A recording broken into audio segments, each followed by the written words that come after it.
Uh, to our dear bishops present here, si Bishop Tony Desmas, si Bishop Chumar, and Bishop Pateko, senior moment na. Salamat po sa paanyaya na magsalita dito sa inyo ngayon. Kanina umaga, akala ko hindi ako makapagsasalita kasi as soon as I entered the shower room, I slid na ako'y dumulas. For about 1 minute, I did not move. Sabi kong ganyan, I have to give a talk to these people. Lord, you cannot allow anything to happen. So I look at my head, it's intact. I look at my hand, there is a scratch. And my foot, I said, I can still walk. So God saved me today to give this talk to you. Okay. Also, I'm afraid of not talking here because of Bishop Joe told me to give this input to you. Sabi ko, I'm not from Mindanao, but I love Mindanao. I really love Mindanao. My own experience of BEC was through the Mindanao experience, through Tagum Davao. You know, the missionaries of Davao, Davao came to me. First, they went to the Cardinal Sin, and they came up with a proposal na magtayo ng Lay Formation Institute sa Manila, just like what they had in Davao, for the promotion of BEC. Ang sabi ni Cardinal sa kanila, as long as my priest would like it, okay sa akin, talk to my priest. So the Marinol missionaries came to me and asked me if I can gather priests who might be interested in BEC. So I was able to gather a group of priests, Jesuit, OMI, who are working in Manila, the diocesan priests. About 8 of us met, and we met and shared and worked together to understand what is BEC, facilitated by the Marinol priest. And from our series of gathering and meetings, now dumating ang tinatawag na Lay Formation Institute of Manila, inspired by the Mindanao experience of BEC. This is the reason why, to me, I feel that Mindanao is always and will always be important to the life of the church, because you have discovered something about being a church, and you will rebuild and share that to others. At tama si Cardinal Sin, ang BEC, talk to my priest. From my own experience of 47 years in the ministry, alam niyo, the birth and death of BEC lies in the hands of priests. BEC killers, BEC lovers, BEC murderers, or BEC nurturers. Ang kamay, lahat ng ito ay nasa kamay ng mga pare. Ang buhay ng simbahan ay nasa ating kaparian. Tayo ang foot soldiers, tayo ang naghahasik ng binhi sa kapaligiran at tayo nagbibigay buhay sa lahat. That's why for Cardinal Sin, I said, yes, I think if we priests take the initiative on BEC life, the church will be renewed. And to me, I said to myself, and kay Bishop Joe, sabi ko, sige Bishop, medyo, I just text you if I have to, I look at my schedule. So I'd like to thank Bishop Joe for that. And also, my contact kasi sa Mindanao Church is not only through the BEC. You know, I was in Cagayan de Oro twice for 2 very important seminars. The first was about 2010. One of the national congresses of BEC was conducted here in your region, at the Cabustam region. And we like to thank Archbishop Ledesma for hosting that with Father Elmer, and they organized precisely to focus on BEC, sustainability of BEC. Saan ba natin kukunin yan? Saan tayo hugot para ang BEC ma-sustain as a new way of being church? Father Leo this morning gave us a very good picture of the Cabustam BEC. And I like to congratulate him for the work done on the analysis he has made on the picture ng BEC sa atin. And way back in 2010, the sustainability of BECs here in the hosted by the Cabustam, the Archdiocese of Cagayan de Oro, singled out two important things to sustain BEC. Una-una ay socio-economic development, areas ng human development. Mahalaga yan. Kailangan ng mga BECs nang makita ang kaugnayan ng pananampalataya sa buhay at kabuhayan. Kinakailangan makita at madama nila na ang ating ang simbahan at ang lipunan ay isa ang patutunguhan ang kaunlaran ng pamayanan ng Diyos. That was very clearly defined during the time. And you had a lot of experiences in the Cabustam region and in the Archdiocese na makikita natin the life force na mga maaring gawin para dito. Isa pa rin mahalagang bagay na tingnan ay yung evangelization of culture and cultures. Sapagkat way back then in 2010, sa Congress na ginawa dito, sa National Gathering ginawa dito sa Cagayan de Oro, nakitang kahalagan ng culture. Mindanao presents to us variety of cultures. I was just taking breakfast this morning sa Jesuit residence. Many of those who stayed there were my former students sa Loyola School of Theology, and they are now missionaries in the different areas of Bukidnon. And they were sharing to me beautifully the experiences of working with the various lumads and the various communities and the kind of ministry that they have. So different from Luzon or Manila. The variety of culture and cultures you have here in Mindanao is so fertile for the evangelization of God's people. And the maintenance of BEC will really depend on how you're able to touch base with the cultures. This was the experience we had 2010 here in Cagayan de Oro. I'm so happy to be part of that experience. I was also part of the experience last year here in Cagayan de Oro, where we conducted the National Clergy Discernment. First time it was held in Mindanao, it was held here in Cagayan de Oro. And we thank Archbishop Ledesma for hosting that, and Father Elmer over here at the Divine Mercy Shrine. About 80 priests from around, from the Philippines participated. And we want to look at Mindanao. We want to understand Mindanao. We want to discern the hands of God in Mindanao. What is the new evangelization? What does it entail precisely for us now in Mindanao? And what was beautiful in that gathering was the idea that we have to make a difference. The new faces of poverty in Mindanao are in the areas of human trafficking, the lumads, the dialogue with the Muslims, the issues of the Bangsamoro. All these things are happening right here within your own culture. And these are vital issues for the new evangelization that we are asked to undertake. So this would be, to me, my own experience of Mindanao.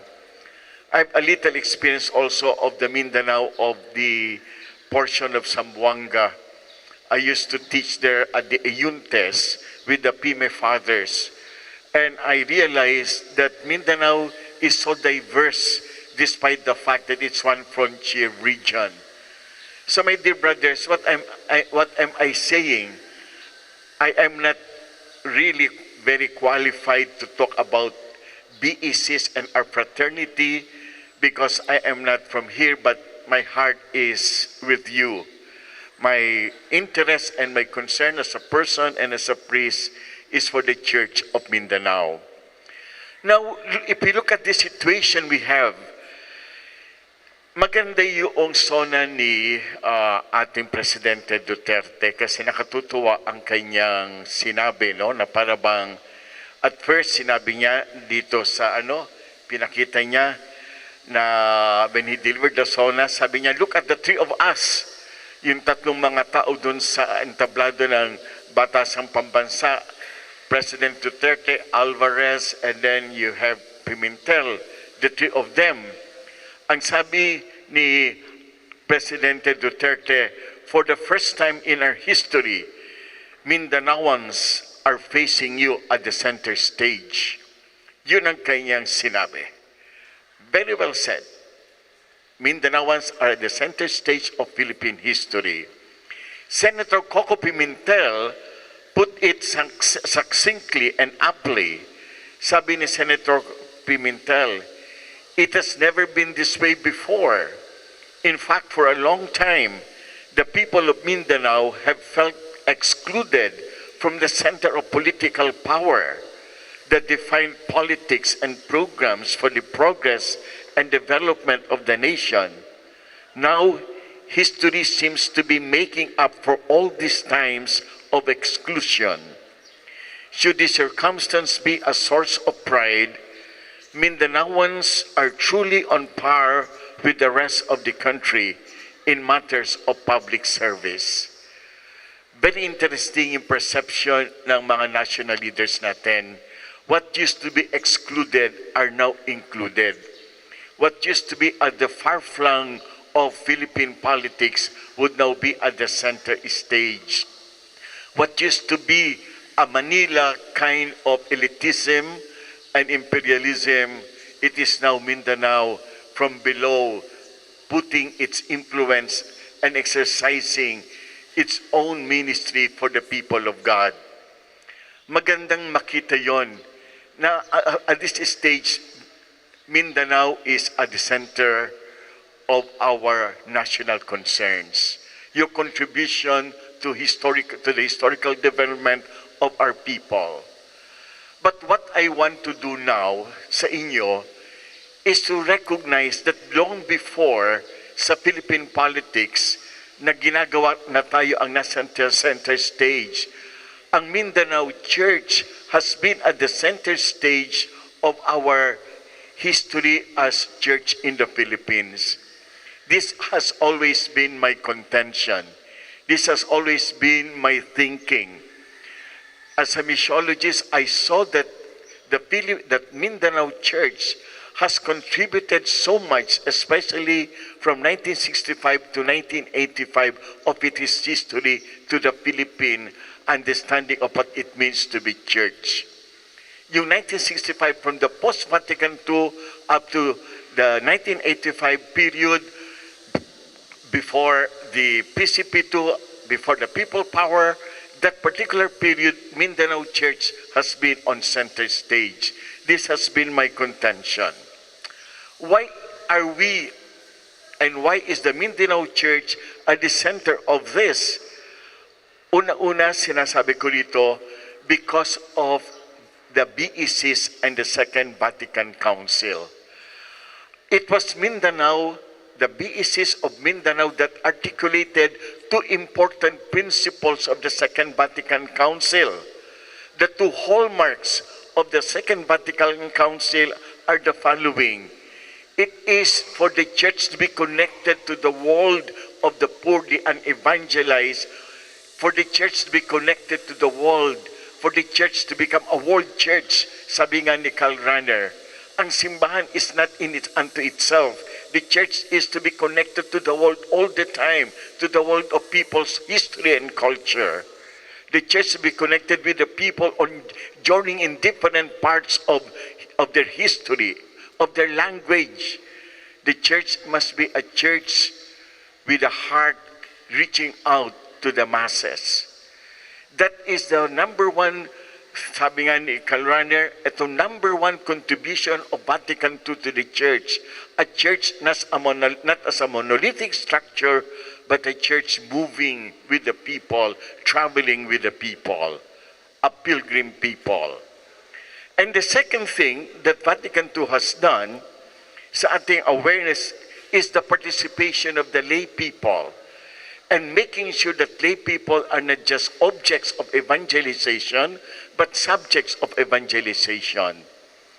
Now, the BECs in Mindanao, to the instrumentality of the Mindanao Sulu Pastoral Conference, assisted also by the DCMS, the Clergy of Mindanao, the association, the regular gathering has fostered this particular spirit among the priests and among the lay people.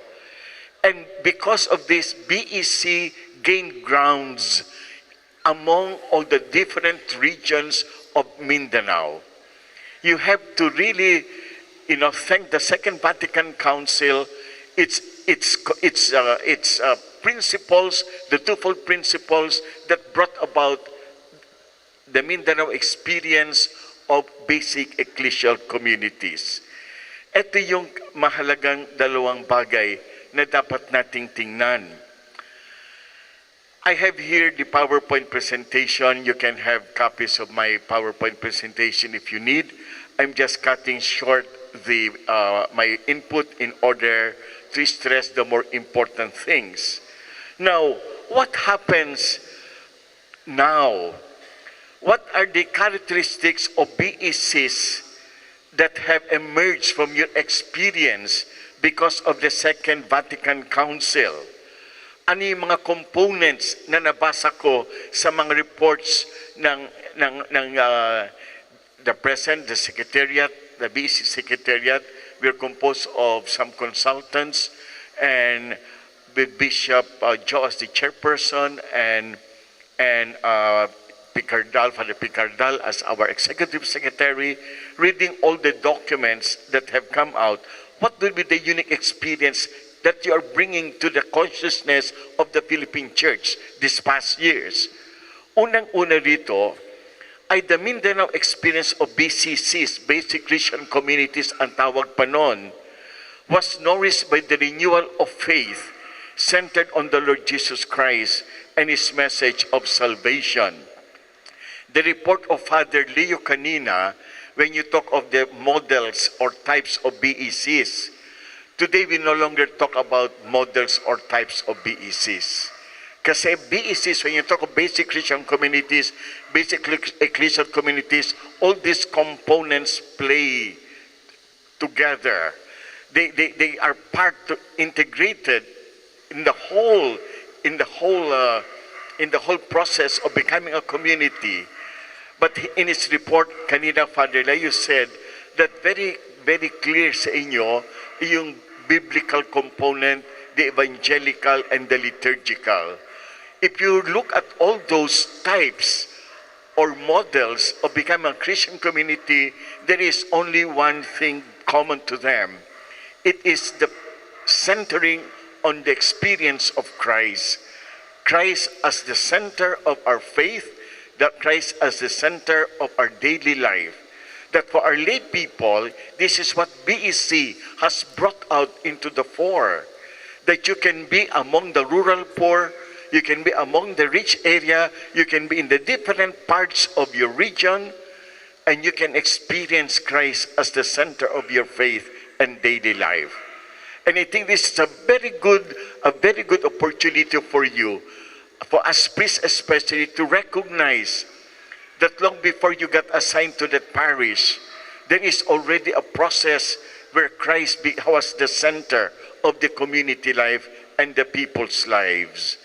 This is the first characteristic of the BECs that developed from 1965 to 85 in your experience here in Mindanao. The second thing that is very clear in the Mindanao experience is a unique setting as a frontier region. Your status as a frontier area.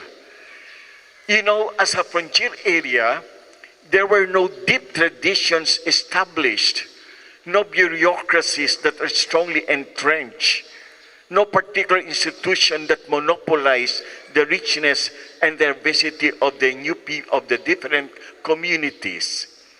I remember the late Father Ben Birondo, who lived with me in Novaliches. He's from Tagum, one of the pioneers of BECs in Davao, and also he was with me in UP for a couple of years.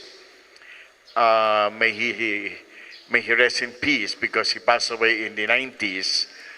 Like Father Ben Birondo, the moment he set foot sa Manila, ang sabi niya sa amin ganyan, ibang-iba dito sa Manila, ang daming tradisyon na bubuwagin, ang daming bagay na aayusin. Sabi niya, Mindanao is so beautiful because it's a frontier area.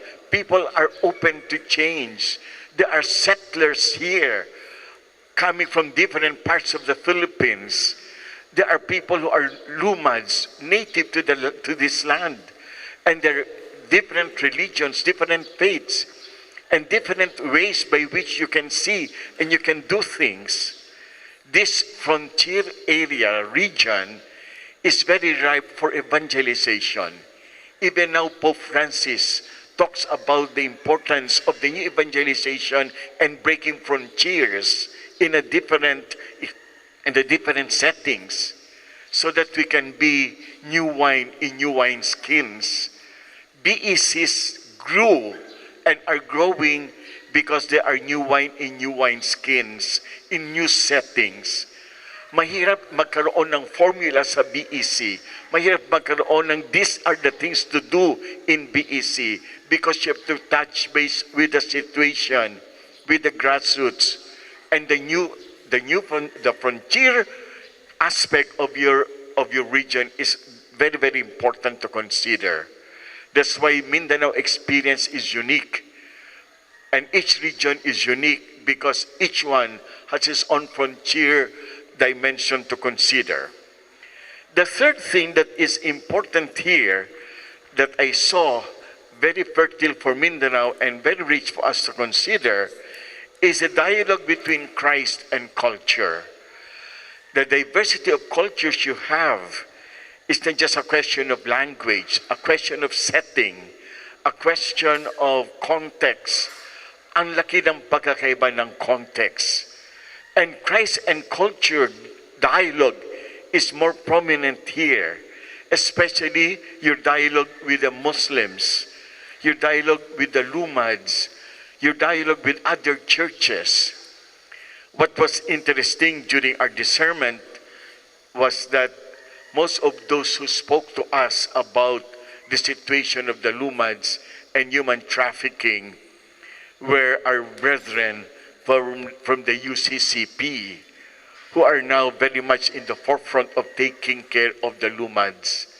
But there's so much that we can do, and BECs or basic Christian communities thriving in these various contexts, dialogue between Christ and culture.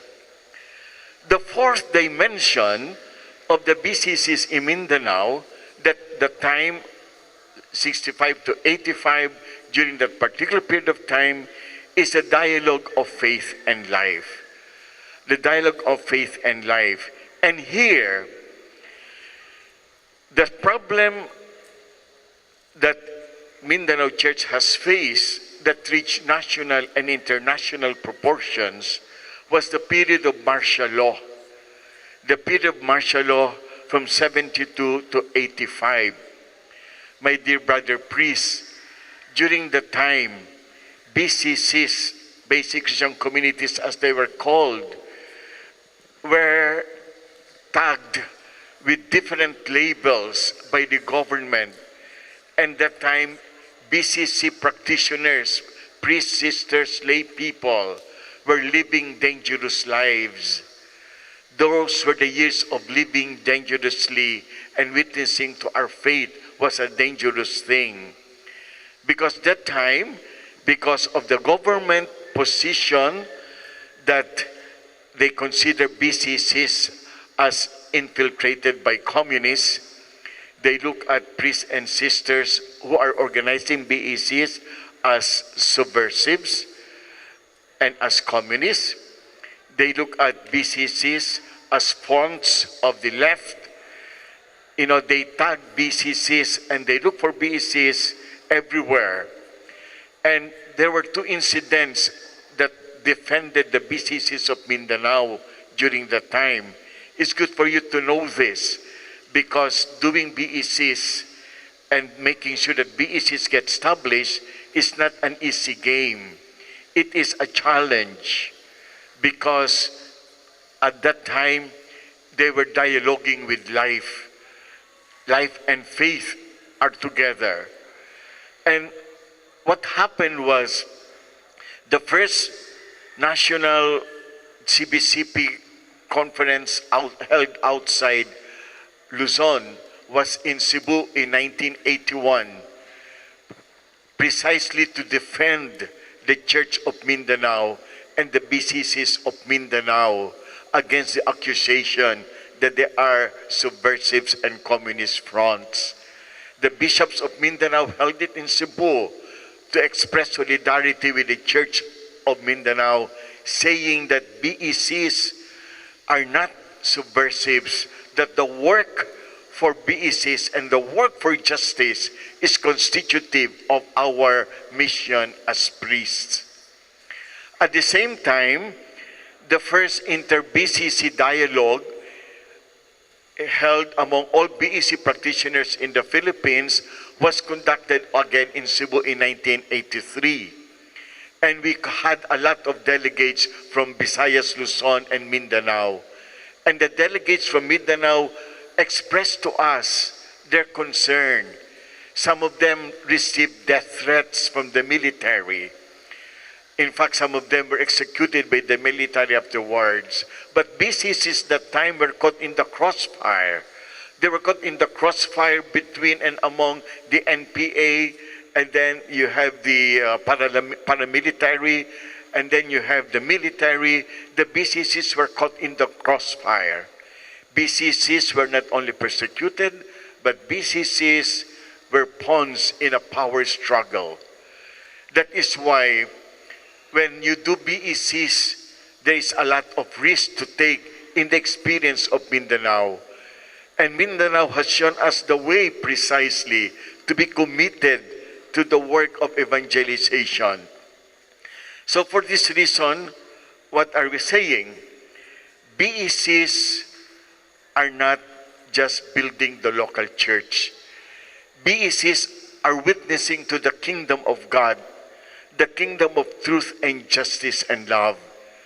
The moment BECs are cut off from the kingdom of God, your work with the people will be weak. The moment you become ecclesial, so to speak, you lose a lot of life and fervor. You have to dialogue with life, to dialogue with the various forces working against or for the propagation of our faith. And to me, this was the challenge that the BECs of Mindanao have presented before. Now, we go to the PCP2, the Plenary Council of the Philippines. 1991, they look at BCCs now as basic ecclesial community. I remember Cardinal Vidal, who was one of the conveners of the first inter-BCC dialogue held in Cebu in support of the Mindanao Church. When he went to the Colegio Filipino at that time, I was studying there, Cardinal Vidal approached me and said, Manny, magkakaroon na ngayon ng plenary council at hindi na natin tatawaging basic Christian communities. Tatawagin natin ang basic ecclesial communities. Sabi niya ganyan. Ano ibig yung sabihin yan? Para sa ganon, maiwasan na yung bias tungkol sa BCC. Para mawala na yung term sa mga BCC, gawin natin BEC. And I agree with him. I said, well, it's important to stress the ecclesiality of the church, the BECs, without losing the missionary dimension mahalagang makita din natin ang ating ecclesiality. And this is the reason why from the time of the PCP to 1991 to where we are now, hindi natawag dito ay BCC, but Basic Ecclesial Community. In the process, it has been observed that BECs propagated in Luzon. Luzon became very, very strong sa BECs. Naging safe yung word. BECs, lumaganap yan sa Luzon. In fact, marami sa mga consultations ng region of Luzon, ang BECs talagang hindi lang nag-double up, the quality of BECs has improved. Even and especially Manila BECs, lumaganap yan. If you know Manila, a place like Ayala, Alabang, the richest parish in the Philippines, Ayala, Alabang, mayroong BECs dyan. Mantakin ninyo, dati-rate, ang BECs sa mga rural poor. Sa Paranaque, our parish, my parish, we have BECs. Iba lang ang formulation, but naging safe because of BEC. However, sa experience ng Mindanao, and this is something that I think you have to look into, it is an observation. It's not a conclusion. It's like a feedback. Nung maging BECs dito sa Mindanao, from this past 1991 to where we are now, 14 years, alam niyo, ang nagkulang naman ay ang missionary dimension. Nawala yung missionary thrust. Samantalang ang beginnings ng BEC sa Mindanao ay mission and missionary thrust of the church. Nang maging BEC, ang sinasabi nga sa report ni Father Picardal do sa First Congress on BEC, which was referred to by Father Leo, ang sabi nga ganyan, ang BECs ng Mindanao ay naging nasa maintenance mode. Para bang you are just coasting along, cruising along. Wala, yung fervor noon para bang nawala. That is why we need, para sa akin, kung maano nyo lang to, yung itok na ito, you need to rediscover. You need to recover. And you have to renew BECs again in the context where you are. And not as individual priests, but as a presbyterium. Because the dignity and beauty of the priesthood lies in pursuing together a vision of the church for our time. And to me, this is the purpose of our gathering this morning. Ma-recover lang natin, ma-discover natin muli ang BEC in the life and mission of the church. Anong kailangan dito? What factors contributed to this affair? Okay? Unang-una na ganyan, I hope that you as priests will be very good storytellers. Sa makibilang buhay na maraming nag-found ng BECs. Marami na mga bagong pari ngayon. Dahil sa mga bagong pari, kuminsan, you just inherit what is there. Ang BEC kasi, you have to be a good storyteller. You have to be a person who has been attracted by the Word of God implanted among your people. And with your people, you create a story. May paghuhugutan, sabi nga natin ngayon, para sa isang teleserye. And you see the journey of your people. And when your people look back to the years that they were building BCC or BEC, they see the beauty of their community, the beauty of the faith, storytelling. Kapag ang mga parokya walang stories to tell, they become institutionalized. Ito yung mga gagawin, ito yung mga trabaho, ito yung activities, ito yung mga organization, ito yung mga sistema. Pero yung life force, the story itself, kapag ang pare walang bahagi sa kasaysayan noong mga communities na yon, mahirap magbigay ng buhay. You know, we need storytelling experiences about BEC. Kaya sa mga young priests, you have to create your own story with your community. Don't just parrot what has been said by what has happened before. Be part of the storytelling. At sa ating mga elderly priests naman, continue making your stories because the story will live beyond us. The stories that people have about the kind of church we build with them will last a long time. The second thing kung bakit nagkaganito, nagkaroon ng hiatus o nagkaroon ng maintenance mode, ang pangalawang dahilan ay sapagkat, marami ngayon in almost all conferences we have of BECs, nabe-blame at nasisisi ang seminary formation. Ang seminary formation natin does not prepare us for BEC. The formation that we have has institutionalized our thinking about a priesthood that performs what should be done. Pero yung priesthood as an accompaniment of people, ito yung kulang. That's why isa sa mga dapat tingnan natin dito is ongoing formation of priests. The ongoing formation of priests, what has been neglected when we were seminarians in our ongoing formation, like what we have now as a region, a sub-region, ito gawin natin. Formation has to go on. And formation as seminarians has to be reviewed and reoriented towards the task of the new evangelization.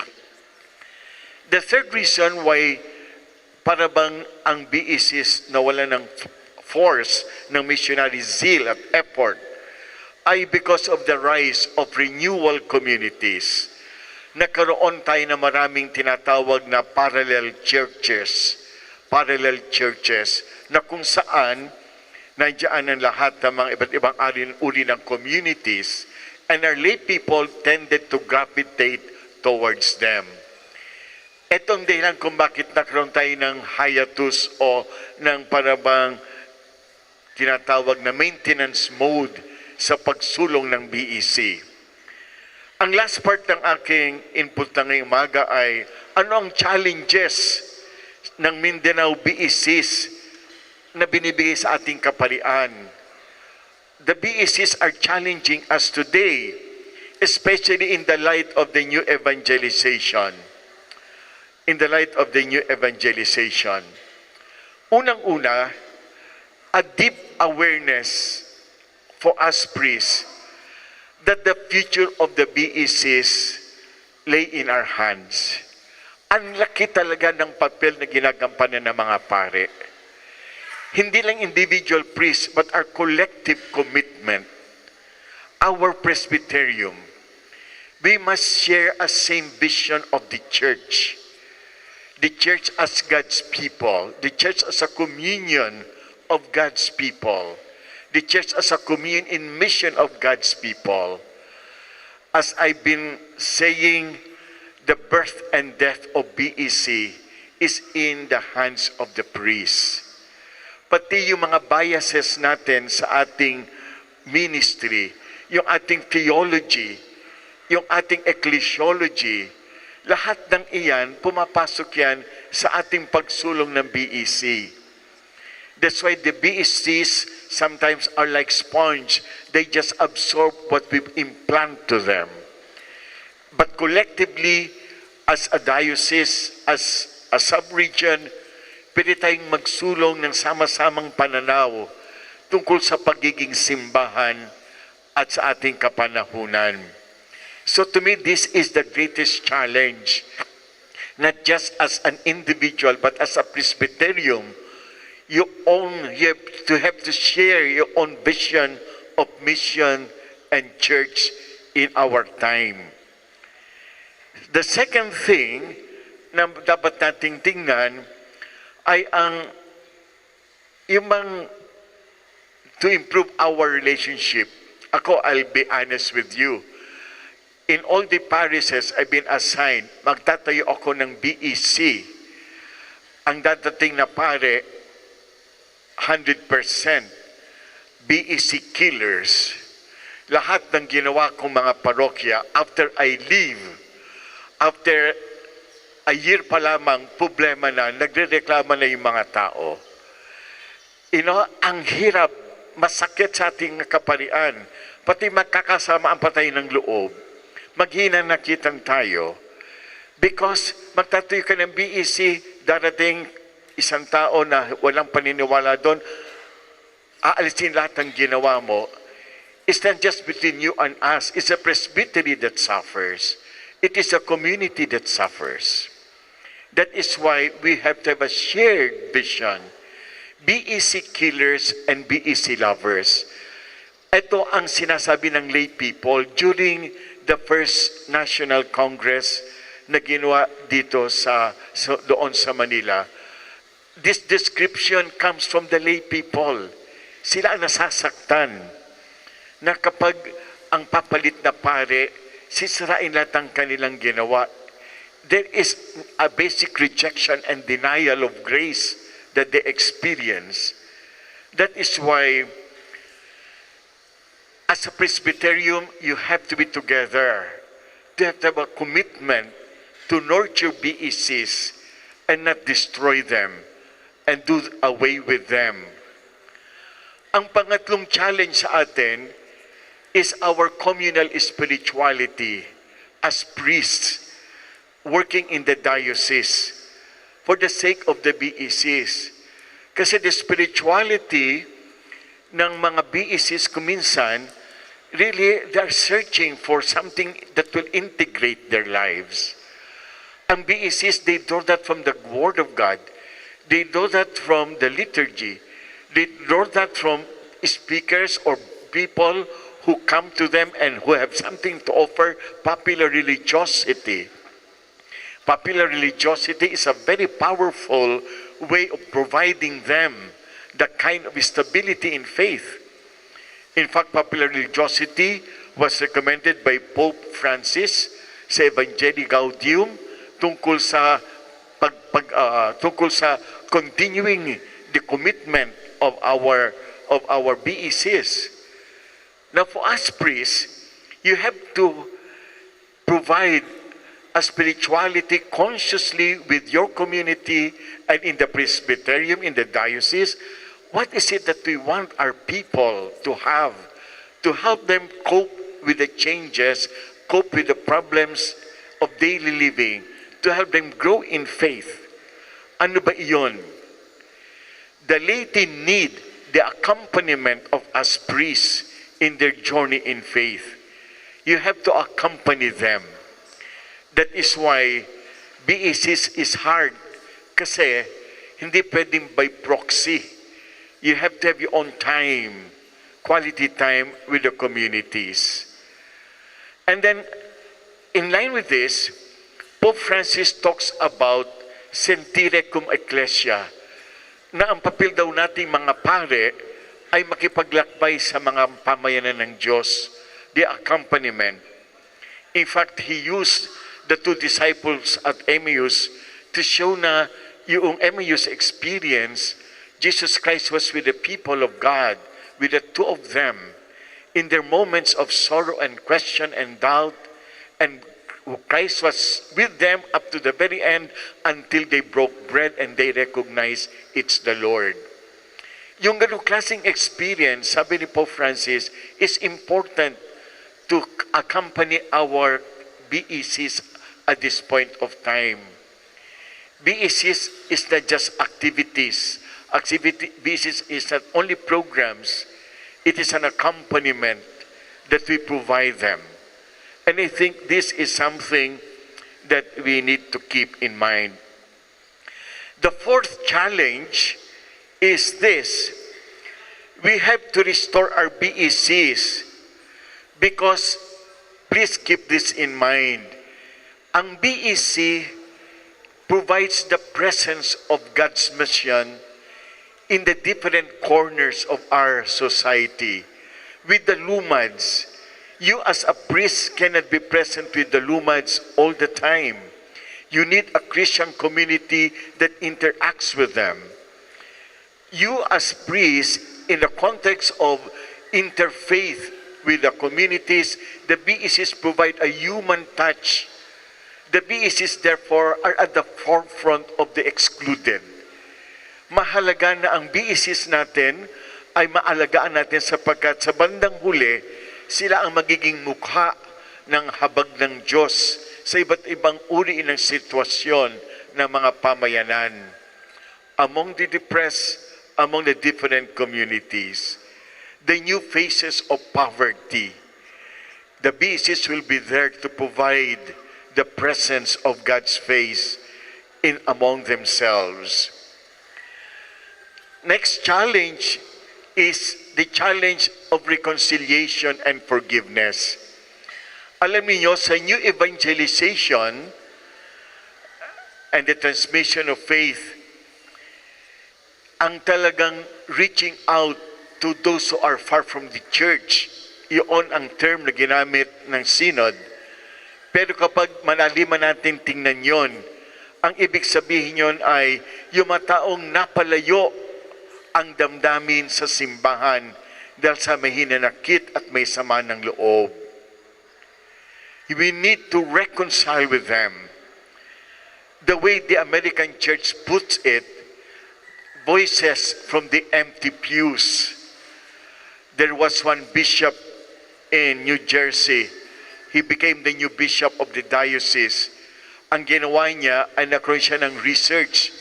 He asked a research agency to look and find out the reason why people are no longer going to the church.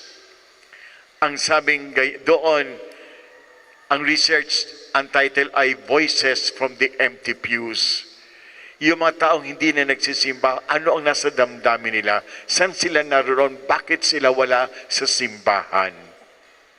At doon nakita sa research yung sama ng loob.